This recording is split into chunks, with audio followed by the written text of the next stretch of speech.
Hey guys, MD Prepper here, talking about what I think is probably the best low-cost purchase of a 22 semi-automatic rifle, the Mossberg 702 Plinkster by Mossberg International. And this is a foreign-made gun, made in Brazil, but Taurus is made in Brazil. A lot of decent guns are made in Brazil. I've had no problems with this at all. I've got better 22s that I've shot before and owned and have owned in the past, but this is the cheapest, I don't say cheapest, the lowest cost 22 I've ever bought, and it's been flawless. Absolutely flawless, wonderful for the money. Again, not the best 22 in the world for some options, but for general purpose, this is going to be fine, especially if you're starting out shooting. Let's talk about the price first. The unbelievable price point on this. When I bought this several years ago at Academy, I paid $75 for it. They run about $125 a day piece now in the modern day at Academy and other places like that, Dick's Sporting Goods, whatnot. Might find them at Walmart as well. But if you shop around, you wait for the specials at Academy and all that, the weekly specials, you will regularly find this for $99 or $100. An absolute steal for $100. Get one, get two, get one for everybody in your family. It's great. It's just a good little rifle. Very lightweight, 4.1 pounds overall. That's going to be tough to beat. 18-inch barrel, quite accurate. Hooded front sight here, which I like my little hooded front sights. There you go. If you can see that there. You can flip down the rear sights there if you're going to attach a scope here, something like that, some optics, which you can do if you want to. I don't tend to do that with 22s. I tend to shoot them straight up iron sights. They're cheap enough. 10-round magazine.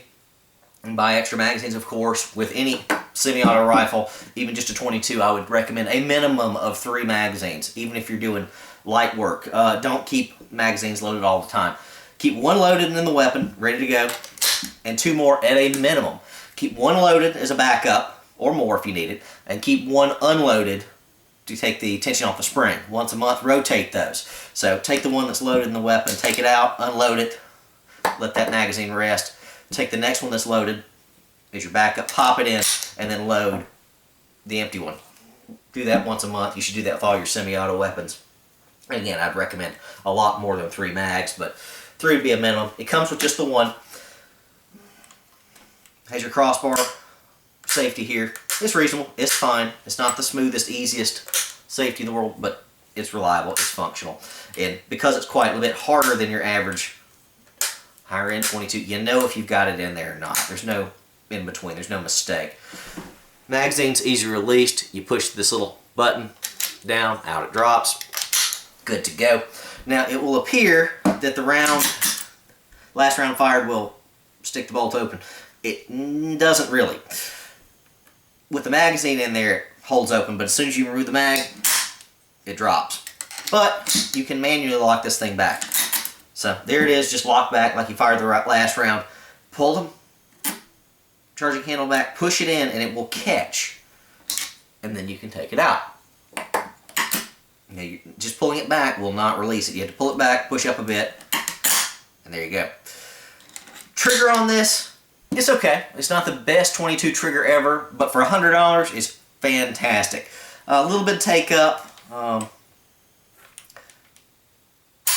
Little bit of give there, a little bit of sponge, but not real bad. Yes, I know I dry fired a 22, whatever. Fire them regularly. Never had a problem. Anyway, wouldn't do it all the time. Again, it's very lightweight, very basic plastic stock on it, nothing special. If you wanted to, the inside of this is hollow, so you could take the butt plate off and put all sorts of survival gear in there if you wanted to. I could do that at some point as a future vid. No sling studs or anything on this one, but again, for $100, what do you expect? You can attach a sling to this easy. They make a bolt action version of this. This is the 702, I believe it's the 801 or the 802 is a bolt action version, if you want bolt action.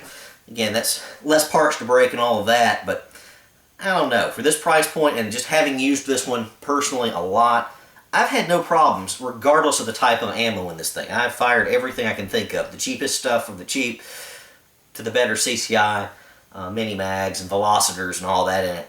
No problems at all. Quite reasonably accurate. Again, effective range of 22. That's debatable. Personally, I'd say 75 yards at the outer end. Maybe it'll hit something longer, farther range than that, but is it really going to do any damage? 22 is going to be a great weapon just to keep somebody's head down. Around the farm, around your house, even in suburbia, you're going to be able to use a 22 more often than anything else. Yes, an AR-15 is a better defensive weapon, blah, blah, blah. For $100, I'm not going to be trying to shoot at anybody. I don't want anybody to see me, okay? This is low recoil. It's very quiet. You can get the subsonic rounds and all sorts of other options for it to easily take out, small game relatively quietly. Fire one shot, grab your game, and get lost. Nobody knows where you're firing from, as opposed to cutting loose with a 308 or something like that, or multiple rounds from an AK. Stealth is going to be the best thing in any kind of bad situation. Don't get noticed. Anything going down, if Hurricane Katrina hits you, or Hurricane Katrina Mark II, well, I want to be out in the street firing rounds around at squirrels. Well, I may have to, but do I want to do that big old 308? No, it's going to squishify the squirrel. Give me a little 22. There's varmints in the backyard, stray dogs or something threatening your chickens. You got to scare those things off. 22 is going to do the job and do it cheaply. You're not going to have to worry about running out of ammo. Heck, one brick, 550 rounds, should be more than enough to get the job done no matter what. Now, I've got a lot more than that, a lot better stuff, but 22 rifle can't be beat overall for versatility. Again, $100 for this thing, 4.1 pounds.